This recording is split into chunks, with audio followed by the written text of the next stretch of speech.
Hi mga kaibon, welcome back po sa channel natin. Ibon at iba pa. Sa mga hindi pa po pala nakasubscribe dyan, syempre mag-subscribe na po kayo. At hit nyo na rin yung notification bell para updated po kayo sa mga bagong upload natin na video at sa mga bagong ganap sa mundo ng pag-iibon. Ngayong araw na to mga kaibon, ilalatag lang po natin yung presyo ng buying ngayon at sasagutin din natin yung katanungan na bakit napasama sa buying yung mga ibon na to. May buying na kasi ngayon ng green Opa Ewing at Far Blue Opa Ewing. Kaya sasagutin po natin yan mga kaibon.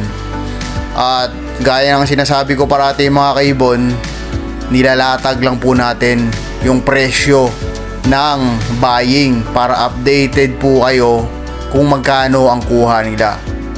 Hindi po tayo personally bumibili ng ibon at hindi po tayo personally na nanghihikayat sa inyo na mag-out kayo ng ibon sa buying. Ang sa atin lang po, ina-update ko lang po kayo, ina-update lang po namin kayo ng mga presyo ng mga ibon sa buying ngayon, yung mga pinaghahanap na ibon. Okay mga kaibon, at definitely, syempre, bago tayo mag-umpisa sa topic natin ngayon, sa shoutout muna tayo sa mga kaibon nating parating sumusuporta sa atin. Salamat po sa inyo. Okay, ngayon, mag-shoutout na tayo mga kaibon sa mga kaibon nating parating sumusuporta sa channel natin. Unahin natin si kaibon Tina Tilaon, Raven Tilaon, si Jeffrey Tilaon sa Tilaon family, na salamat po sa suporta nyo.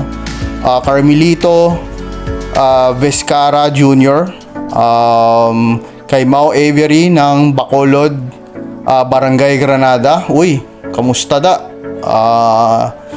Tani mayo mga muda sa Bacolod Kay Choi TV ng Saudi, Reo Mendoza, PJ Access Avery ng General Trias Cavite. Sa mga taga Cavite dyan, mabuhay po kayo. Kay Alan Paul Rada Acosta ng Dinalungan Aurora, sa mga taga Aurora, mabuhay po kayo dyan. Kay Francis Carvajal ng Lubao, Pampanga, sa mga taga Pampanga, mabuhay po kayo. Kay Maika Nolasco, kay Russell Coso, kay Kaibon Romel Benetes, Jonathan Rowena ng Esparraguera family ng Paumbong, Bulacan. Napaka-tongue twister ng apelyido nito. Sa mabuhay po kayo dyan sa Paumbong, Bulacan. Malapit lang ba kami dyan? Okay, kay David Sibal, kay Kaibon John Lorenzo Factis, kay Gianna TV from Bukaoy, Bulacan. Sa mga taga Bulacan, mabuhay po kayo dyan. Team Rera o Pangasinan, JTJ Mini Avery ng Muntinlupa. Salamat po sa suporta nyo, sa walang sawang pagsuporta nyo sa channel natin mga kaibon. God bless po. Okay mga kaibon, ngayon ilalatag na natin yung presyo ng buying. Inuulit ko mga kaibon, hindi po tayo bumibili ng ibon. Hindi ko po kayo hinihikayat na mag-out ng ibon nyo sa buying. Hindi ko rin po kayo hinihikayat na i-keep nyo yung ibon nyo. Desisyon nyo po yun. Sa atin po, ina-update ko lang po kayo kung magkano talaga yung kuha ng ibon. Okay? At sasagutin na rin natin yung mga haka-haka na bakit nakasama tong dalawang ibon na to sa buying. Okay? Umpisa na natin sa ibon na gustong gusto ko at parating kakasama to sa buying. Una sa listahan is albino. Albino lang, walang kargang opaline. Ang kuha po nila is 500 sa albino. Okay? Napakagandang ibon. Pangalawa sa listahan nila is Crimino. Crimino lang, walang kargang opa muna. Ang kuha sa kabila 1.7. Sa kabilang ahente 1.7 nung kuha nila. Sa kabilang ahente kuha nila 2,000. Pero limited slot lang yon, tagbe-20 lang. Paunahan lang kumbaga. Pero syempre nasa inyo na yun kung out nyo yung ibon nyo sa ganong presyo. Okay? Ang susunod sa listahan ng mga bahay ngayon is Crimino Opaline. Napakagandang ibon. Sa isang ahente kuha 3.5. Sa isang ahente kuha 4,000 o 4,000. At may qualification yung mga ibon yan. Kailangan kumpleto yung kuko, 3 months up, at walang issue. Siyempre walang issue kinukuha ng mga to kasi ibebenta din nila. Okay mga kaibon, at yun nga, magkaiba-iba yung presyo. Siyempre pag may ahente, siyempre may mga kaltas na yan, may mga patong na yan, depende sa kanila. Okay mga kaibon, at yung dalawang ibon na nasama ngayon sa listahan is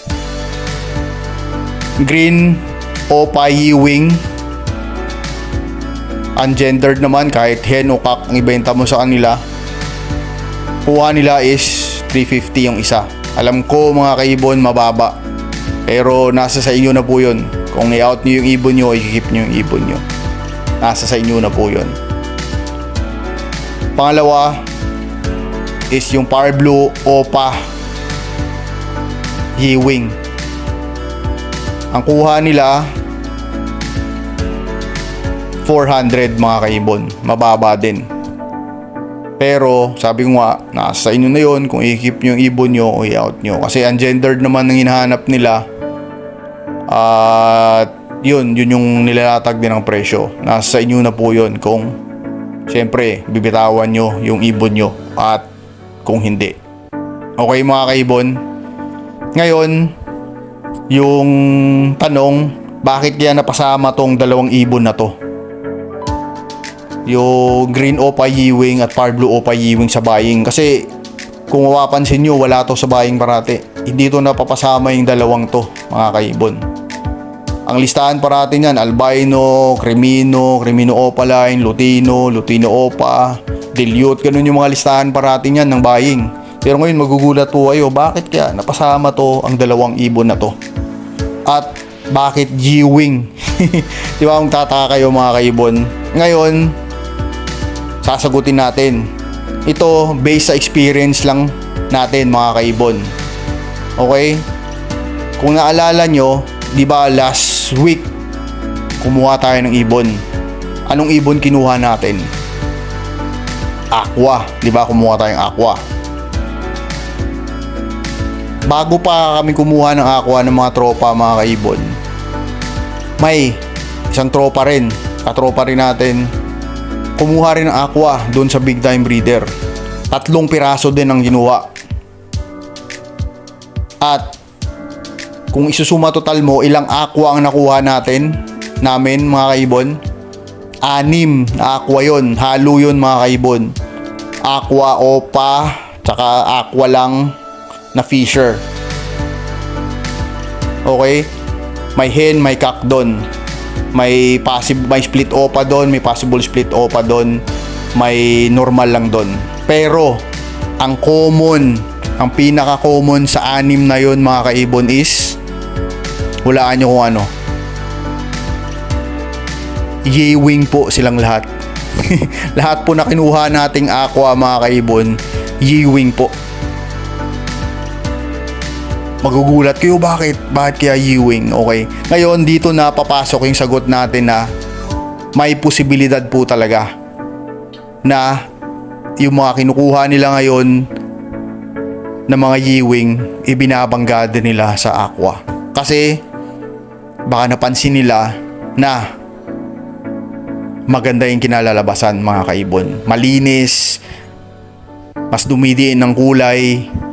Kasi mga Aqua B2 medyo mapusyaw na yung kulay ng pagka-pink nun eh. Pero pag-viewing, makikita mo talaga yung pagka-pink ng ibon. Makikita mo talaga yung pagka-pink ng aqua, mga kaibon. Okay? At sa may mga aqua dyan, may tip ako sa inyo. Kung mayroon kayong aqua, ang prosesong to mahaba to. Pero ang kalalabasan nito napakaganda. Turo din to ng big time breeder na kinuna natin. Kaya isi-share ko na rin sa inyo sa may mga aqua dyan. Okay, mahaba ang proseso nito pero sabi ko, ang outcome nito is napakaganda. Bakit ko nasabing napakaganda? Kasi nakita ko na sariling mata ko, nakita ko na ang outcome, napakaganda. Kasi in the future, quality na po yung labanan. Magiging quality na po yung labanan sa aqua. Okay? Ito po yung tinuro sa atin ng isang big time breeder.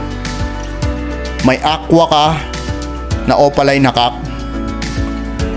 Paparisan mo ng green opa Ewing.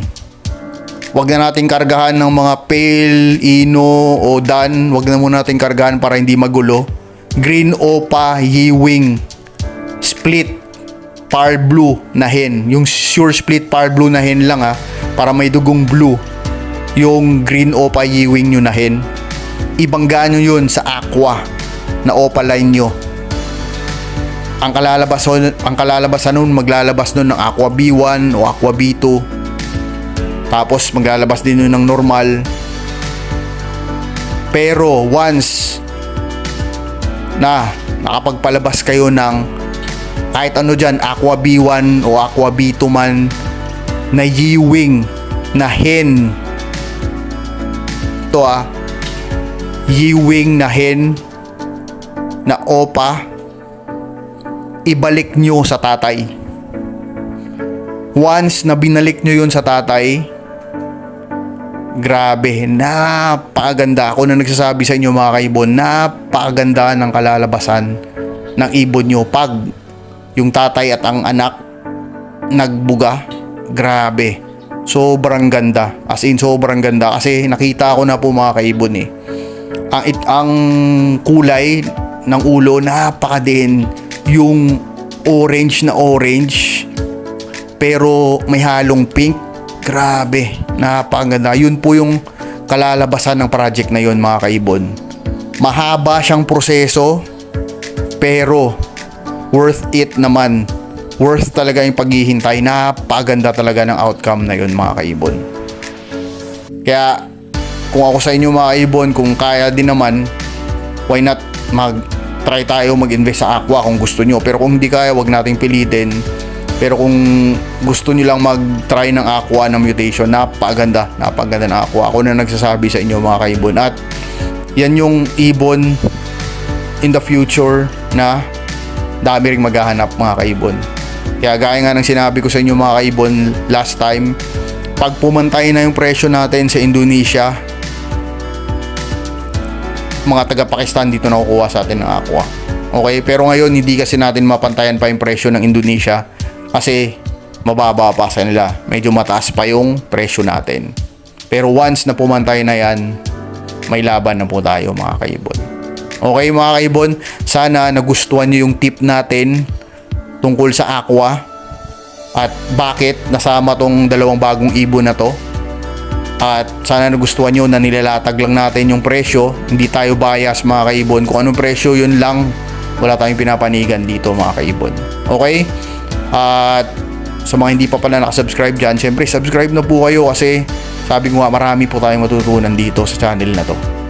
Okay mga kaibon? God bless po sa lahat na mag-iibon. God bless po sa pamilya nyo. Sa lahat ng minamahal nyo sa buhay. Ibon at iba pa po. God bless po sa ating lahat. See you next time po mga kaibon. Bye.